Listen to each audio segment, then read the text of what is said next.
Brought to you by TechnoSpark 20 series smartphones.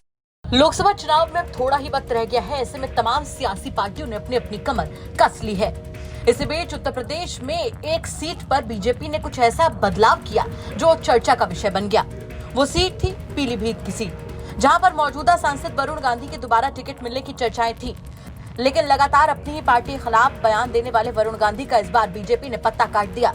Varun Gandhi की जगह BJP ने इस बार जितिन प्रसाद को चुनावी मैदान में उतारा है, जिसके बाद वरुण गांधी का एक लेटर भी सामने आया था। प्रणाम पीलीभीत करते हुए उन्होंने अपने दुख को कहीं न कहीं किसी न किसी तरीके से जाहिर भी किया था।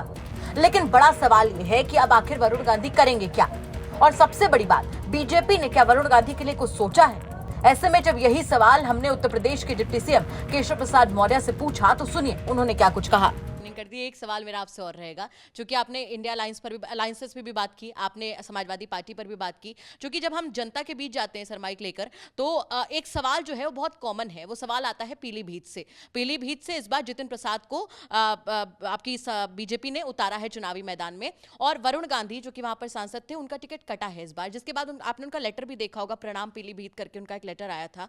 तो जनता बस ये जानना चाहती है कि आखिर क्यों। मुझे पता आप ये बात बोलेंगे कि केंद्रीय नेतृत्व का फैसला है, लेकिन क्या वजह रही और आगे क्या कोई जिम्मेवारी मिलने वाली उनको? 2024 की सरकार बनाने का मतलब है विकसित भारत की गारंटी। दूसरा, मेरे दायित्व तो अभी पार्टी के राष्ट्रीय अध्यक्ष जी ने निर्धारित किया है।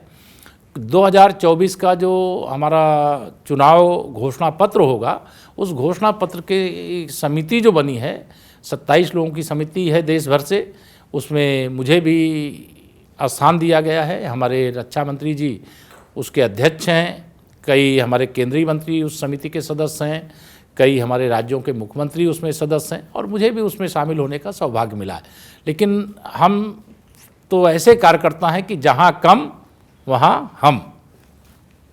ये तो संघ का नारा है, जहां कम वहां हम। मुझे याद आया कि फिर दरअसल बाबरी मस्जिद का विवाद और फिर राम मंदिर के जरिए जो है आपकी कहानी शुरू होती है। तो एक बार आप बता देंगे कि लोगों को कि आपकी यात्रा, राजनीतिक यात्रा कैसे शुरू हुई? देखिए, मैं राष्ट्रीय स्वयंसेवक संघ का स्वयंसेवक हूँ। बाल अवस्था से ही संघ की शाखा में जाता था, और जो राष्ट्रीय स्वयंसेवक संघ की शाखा में जाकर के स्वयंसेवक के रूप में देश की, समाज की सेवा का व्रत लेगा। तो वरुण गांधी को लेकर संशय बरकरार है, लेकिन केशव प्रसाद मौर्य की इस बात को सुनने के बाद में इस बात में भी कोई दो राय नहीं है कि लोगों के मन में सवाल आएगा कि क्या वरुण गांधी जितिन प्रसाद के लिए प्रचार प्रसार करते नजर आएंगे, वरना उन्हें इसका खामियाजा भुगतना पड़ सकता है। आपको क्या लगता है, कमेंट बॉक्स में जरूर बताएं। ब्यूरो रिपोर्ट, यूपी तक।